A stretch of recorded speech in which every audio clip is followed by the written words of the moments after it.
नमस्कार दोस्तों। और कैसा चल रहा है? सब बढ़िया। तो एक ही बार में मैं आपको बता देता हूँ कि नेक्स्ट स्टेप क्या है। जैसे कि एसएससी स्टेनो 2020 का अभी स्किल का ये लोग रिजल्ट दे दिए है, तो स्किल निकल गया है। तो अभी नेक्स्ट स्टेप आपका है डीवी, डॉक्यूमेंट वेरिफिकेशन। उसका डेट भी दे दिया है। डॉक्यूमेंट वेरिफिकेशन में क्या क्या लेके जाना है आपको? आपका एडमिट कार्ड, डीवी का एडमिट कार्ड, और डॉक्यूमेंट्स के अलावा एक बहुत इंपॉर्टेंट चीज़ लेके जाना है। देख रहे हो विनोद, सब भूल रहे हैं। तो बहुत इंपॉर्टेंट चीज़ क्या है? Option form. ऑप्शन फॉर्म आपको ऑलरेडी मिला हुआ है, आई होप। तो ऑप्शन फॉर्म में आप अगर देखे होंगे कि जैसे ब्लैंक ब्लैंक दिया हुआ है, तो उसमें आपको डिपार्टमेंट का कोड्स भरना है। डिपार्टमेंट का कोड्स आपको अपने प्रेफरेंस के हिसाब से, प्रायोरिटी के हिसाब से आगे पीछे ऊपर नीचे करके देना है। तो आगे पीछे करके कैसे देंगे आपका? अब देखिए, बहुत कैंडिडेट्स का प्रायोरिटी बहुत अलग अलग टाइप का होता है, ठीक है। जैसे कि होम पोस्टिंग एक बहुत बहुत ही ज़्यादा इम्पोर्टेंट एक टॉपिक है, जो है होम पोस्टिंग। और होम पोस्टिंग का मैं बहुत बार बता चुका हूँ। और एक मेरा ट्रांसफ़र का भी एक वीडियो है। एक मिनट, हाँ। यह बहुत दिक्कत करता है। हाँ। तो होम पोस्टिंग का मैं आपको मैंने एक ट्रांसफ़र का वीडियो एक बनाया था। तो उसमें, उस वीडियो में भी मैं बता चुका हूँ कि होम पोस्टिंग का फंडा क्या है। इसको श्योरली 100% एक्यूरेसी के साथ कोई भी प्रेडिक्ट नहीं कर सकता। हम लोग कोशिश कर सकते हैं, आप आरटीआई लगा के कोशिश कर सकते हैं, बस उसके आगे प्रोसेस होता है बहुत कुछ, ठीक है। तो जैसे गर्मी बहुत है, पंखा नहीं चलाया क्योंकि दिक्कत होगा, आवाज़ आएगी उसका। हाँ, तो मैं जो बोल रहा था, तो उसमें ये दिक्कत होता है कि आपको जो है पहले ज्वाइनिंग दिया जाता है। काफ़ी टाइम क्या होता है, हेडक्वार्टर में ज्वाइनिंग दिया जाता है। जो बहुत सारा डिपार्टमेंट इसमें मिनिस्ट्री नाम से है, ministry of environment, ministry of textile, ministry of health and family welfare वगैरह वगैरह। जनरली मिनिस्ट्री जो होता है ना, उसका पहला पोस्टिंग दिल्ली में ही होता है। कुछ कुछ डिपार्टमेंट के कुछ मिनिस्ट्री में तो आखिरी पोस्टिंग भी दिल्ली ही होता है। तो जैसे आपका हो गया डीओपीटी का। कहाँ है डीओपीटी? हाँ, department of personal and training, C SSS। बहुत बढ़िया डिपार्टमेंट है C SSS का। कैडर सब रूल्स वगैरह जितना भी है, जो भी है, यही बनाता है। और इसमें प्रमोशन वगैरह अच्छा है, क्योंकि डिपार्टमेंट बहुत बड़ा है। पूल बहुत, एम्प्लॉयज़ का पूल जितना बड़ा होगा, उतना प्रमोशन में आसानी होगा। वैसे तो प्रमोशन का एक लेटेस्ट एक नोटिफिकेशन निकला है। बहुत लोग सोशल नेटवर्किंग साइट में आप लोग तो एक्टिव है ही अच्छा खासा। मैं उतना एक्टिव हूँ नहीं। अभी रिसेंटली कुछ वो उसका मैटरनिटी शूट का कुछ मैंने फ़ोटो डाला था, तो उस वजह से मैं एक्टिव हुआ था। तो अभी फिर से मैं डीएक्टिवेट कर दिया ऑलरेडी मेरे अकाउंट को, क्योंकि ज़्यादा फ़ायदा मेरे लिए ज़्यादा फ़ायदा नहीं है। तो आप लोग जैसे सोशल नेटवर्किंग साइट में काफ़ी एक्टिव हो, तो आपने शायद देखा होगा वो डीओपीटी का एक नोटिस आया है, जिसमें ये दिया हुआ है कि लेवल 4 से लेवल 5। लेवल 4 मतलब आपका हो गया 2400 ग्रेड पे। लेवल 5 हो गया मुझे लग रहा है 2800 ग्रेड पे। तो लेवल 4 से लेवल 5 जाने में, प्रमोट होने में, जैसे आप ग्रेड डी में आए हो, लेवल 4 है, तो उससे आपका नेक्स्ट लेवल लेवल 5 में जाने में आपको टाइम लग जाएगा। मिनिमम आपको 5 साल वेट करना पड़ेगा। टाइम कितना लग जाएगा ये पता नहीं, बात को अच्छे से समझिए। 5 साल मिनिमम आपको जो है उस ग्रेड में बैठा रहना है, लेवल 4 में बैठे रहना है। उसके बाद प्रमोशन के लिए आप एलिजिबल होंगे। एलिजिबल होना और प्रमोशन मिलना, ये दोनों चीज़ में ज़मीन आसमान का फ़र्क है। एलिजिबल होना मतलब आपको प्रमोशन के लिए कंसीडर किया जाएगा। प्रमोशन मिलेगा या नहीं, ये डिपेंड करता है आपका उस कैडर में कितना स्टाफ वो ऑफिस में है, टोटल मिनिस्ट्री में कितना स्टाफ है।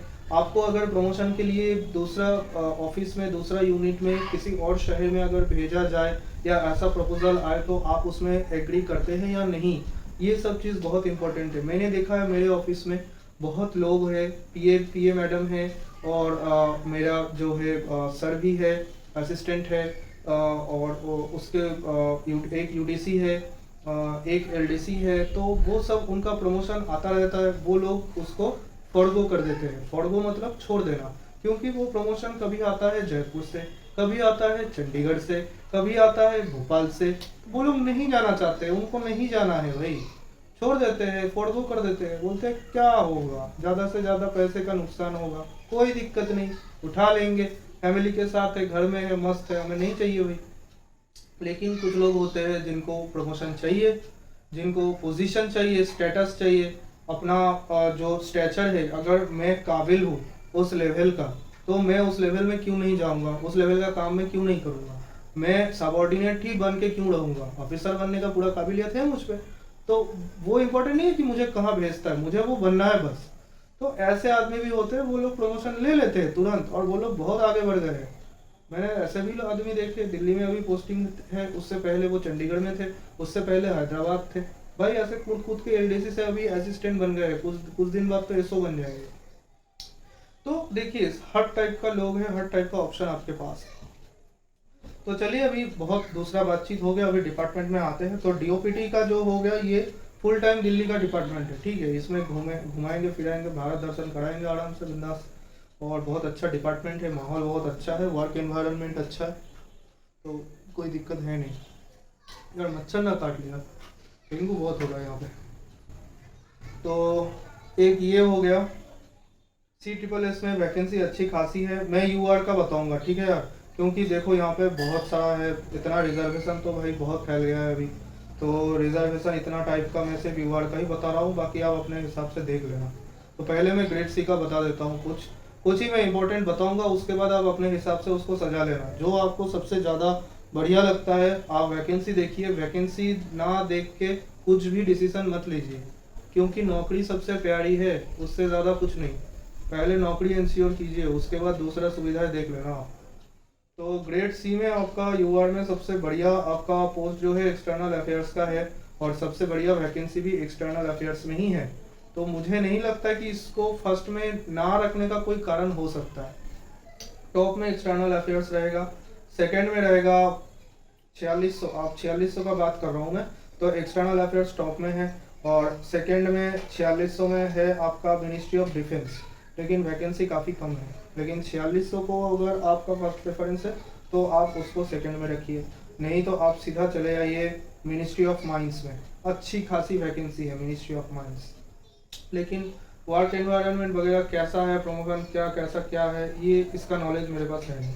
मिनिस्ट्री ऑफ माइंस का मोस्टली झड़िया, छत्तीसगढ़, झारखंड और नॉर्थ ईस्ट, ये सब में जहाँ जहाँ माइन है, मुझे लगता है वहाँ पे इसका यूनिट होगा। भारतवर्ष में जहाँ जहाँ माइंस वगैरह है, तो वहाँ पे इसका यूनिट होने का चांस काफ़ी ज़्यादा है। और बाकी दिल्ली में इसका हेडक्वार्टर तो होगा ही होगा। मिनिस्ट्री ऑफ मतलब दिल्ली, तो सब कुछ मिला जुला के होगा। लेकिन वैकेंसी बहुत तगड़ा है भाई, वैकेंसी देखो पहले, उसके बाद दूसरा चीज़ देखो। नौकरी पहले चाहिए, चाहे जो जहाँ भी मिले, जो भी डिपार्टमेंट में मिले, कोई डिपार्टमेंट खराब नहीं है। Government of India, central government का नौकरी आप कर रहे हो, बाकी और कोई कुछ नहीं पूछता है, ठीक है। सुन के ही बस खत्म, तो उसी टाइम कहानी खत्म, जैसे ही सुनेगा सेंट्रल गवर्नमेंट, बाकी सब बाद में देख लेंगे, वो सब कोई दिक्कत नहीं। तो मिनिस्ट्री ऑफ माइंस का आपका अच्छा खासा तगड़ा वैकेंसी है, 20 है इसमें। और उसके बाद बाकी आप डायरेक्टर जनरल और एरोनॉटिकल क्वालिटी वगैरह सब डिफेंस का ही छोटा छोटा पार्ट है, वो सब सजा लेना, ठीक है। और उतना इंपॉर्टेंट कुछ ज़्यादा है नहीं, यही तीन मेन यही डिपार्टमेंट है। मिनिस्ट्री ऑफ डिफेंस है, the JS training and CO AFHQ, AFHQ मतलब दिल्ली आर्म फोर्सेज हेडक्वार्टर, तो ये दिल्ली होगा, परमानेंट दिल्ली ही है, ठीक है। इसमें कम ही है, लेकिन 4600 ग्रेड पे है। एक्सटर्नल अफेयर्स सबसे बढ़िया है, उसके बाद माइंस है। अब डी में चले आते हैं, ग्रेड डी। ग्रेड डी में सबसे बढ़िया वैकेंसी का बौछार लेके आया है CBDT। CBDT हर साल बम्पर वैकेंसी निकालती है, बहुत बढ़िया वैकेंसी निकालती है, लेकिन लोग इसको प्रेफरेंस भी बहुत ज़्यादा देते हैं, उसलिए कट ऑफ भी ज़्यादा चला जाता है। हर बार यही कहानी है, लेकिन ठीक है यार, अच्छा खासा वैकेंसी है। UR का 105 वैकेंसी है, तो मैं CBDT को फर्स्ट में रखूँगा, क्योंकि CBDT का पोस्टिंग कहीं भी हो सकता है, इसका स्टेट प्रेफरेंस फॉर्म भी देता है, ठीक है। तो अच्छा खासा चांस इसमें है, और डिपार्टमेंट तो बढ़िया है ही, लाखों वीडियोस है इसके बारे में, मुझे अलग से बोलने का ज़रूरत कोई है ही नहीं। थोड़ा रिसर्च आप भी करो, सब कुछ मैं बोलूँगा फिर कुछ होगा मुझ पर ब्लेम डाल दोगे। थोड़ा बहुत आप भी कर लो यार, इधर उधर देख लो, रिसर्च कर लो, आपको भी पता चल जाएगा, ठीक है। तो मैं आपको मोटा मोटा एक आइडिया दे देता हूँ। CBDT के बाद सेकंड जो सबसे बढ़िया है, मुझे दिखने में आ रहा है, सेकंड सबसे तगड़ा वैकेंसी आपका वही फिर से C SSS का वैकेंसी अच्छा खासा दिया है। डिपार्टमेंट ऑफ पर्सनल ट्रेनिंग बहुत अच्छा डिपार्टमेंट है, 56 है UR के लिए, इसको सेकंड में रखिए। और central board of indirect tax and customs, department of revenue, बहुत ही उम्दा डिपार्टमेंट है। इसका भी प्रेफरेंस, स्टेट प्रेफरेंस फॉर्म दिया जाता है। आप मतलब अगर कहीं भी आप दो स्टेट प्रेफरेंस दो, उसमें होता नहीं होता बात की बात है, अगर कहीं और जगह भी होता है फिर आप ट्रांसफ़र के लिए अप्लाई कर दो, अच्छा खासा रीज़न दिखाओ, ट्रांसफ़र का वीडियो देख लो यार मेरा, उसमें दिया हुआ है। हाँ ठीक है, तो central board of indirect taxes and customs हो गया। इसके बाद अच्छा खासा वैकेंसी आपको आईबी में मिल जाएगा। आईबी ने इंग्लिश और हिंदी का अलग से दे के रखा है, तो आप अपने हिसाब से देख लेना, इंग्लिश का ज़्यादा है तो अगर आप हिंदी से हो, इंग्लिश ज़्यादा नहीं है तो इसको स्किप कर देना। 3 नंबर में इसको रखना, department of post, ministry of communication, SPN। तो इसका भी अच्छा खासा है वैकेंसी। उसके बाद ministry of labour and employment भी अच्छा है वैकेंसी। तो जितना भी डबल डिजिट का वैकेंसी है मैंने बता दिया, घुमा फिरा के इसको ही रखना है। और RTI वगैरह मुझे पता है कि आप में से बहुत लोगों ने करके रखा है, तो मैं आपको बता देना चाहता हूँ कि बहुत ज़्यादा जो बुद्धिमान से बुद्धिमान आदमी भी चूक कर देता है और उसका पोस्टिंग जो है दूसरा जगह हो जाता है। तो ऐसे में आप कोशिश कीजिए बिल्कुल अपना हिसाब से होम पोस्टिंग लेने का। लेकिन ये चीज़ मान के चलिए कि अगर नहीं मिलता है होम पोस्टिंग तो टूट जाना नहीं है। टूट के बिखर जाओगे तो ना नौकरी का मजा ले पाओगे और ना ही आगे बढ़ने का हौसला। तो ये बहुत ज़्यादा इम्पोर्टेंट है कि आप प्रैक्टिकल बन के चलो, अपने ऊपर ओवर कॉन्फिडेंट मत हो कि मुझे पता है मैं क्या कर रहा हूँ और मेरा बिल्कुल उसी शहर में मेरा पोस्टिंग होगा। ऐसा नहीं होता है। अगर होता है बहुत ही अच्छा है यार, मुझसे ज़्यादा खुश कोई नहीं होगा। लेकिन अगर नहीं होता है, अपना ऑल्टरनेट एक्सप्लोर करो। उसके बाद नेक्स्ट ऑप्शन यही रहता है, आप एक्सप्लोर करो कि और क्या क्या ऑप्शन है, ट्रांसफ़र का क्या ऑप्शन है। अगर कुछ भी नहीं होता है, लास्ट ऑप्शन एग्ज़ाम देना है। तो आगे जो सामने एग्ज़ाम आ रहा है SSC स्टेनो 2022 का, तो उसको बिल्कुल हल्के में मत लो, उसको भी अच्छे से देखे रखो। आप ऑलरेडी प्रिपरेशन में थे कुछ दिन पहले भी, तो अच्छा खासा आप पकड़ लोगे स्पीड। तो इस टाइम में पढ़ाई फिर से स्टार्ट कर दो। देखो स्किल का रिजल्ट निकल गया है, ज़्यादा टेंशन करके अब फायदा है नहीं। इतना दिन अगर आप टेंशन ही करते जा रहे हो तो उसमें कुछ नहीं है भाई। अगर स्किल का रिजल्ट निकल गया, आपका स्किल क्लियर हो गया तो और अच्छा है, अच्छे से पढ़ो। अगर नहीं क्लियर हुआ है तो बहुत ज़्यादा जिद लेके पढ़ो, बहुत प्रेशर लेके पढ़ो, ठीक है। क्योंकि बार बार ये स्कोप नहीं आने वाला है, बार बार इतना वैकेंसी नहीं आने वाली है। तो अच्छे से प्रिपेयर करो। मुझे पता है, मैं भुगत रहा हूँ। जिस साल मैंने दिया था 2000 SSC स्टेनो 2017 का, मेरा CD सब कुछ कंफर्म था। लास्ट मोमेंट में C का वैकेंसी विड्रॉ हो जाता है और मतलब मैं वो चीज़ ज़्यादा मैं उसको लेकर डिस्कस में नहीं करना चाहता। बहुत ज़्यादा दुखद हादसा हुआ था उस साल में। जितने भी कैंडिडेट थे उनको पता होगा, लास्ट मोमेंट में वैकेंसी ज़मीन आसमान का फ़र्क हो जाता है, पूरा घट जाता है। तो यार मैं नहीं चाहूँगा कि वो कभी किसी के साथ हो वो चीज़। और मैं हमेशा से यही बोलता आ रहा हूँ कि पहले बार में ही strike gold at the first chance, whatever chance you are getting, strike gold.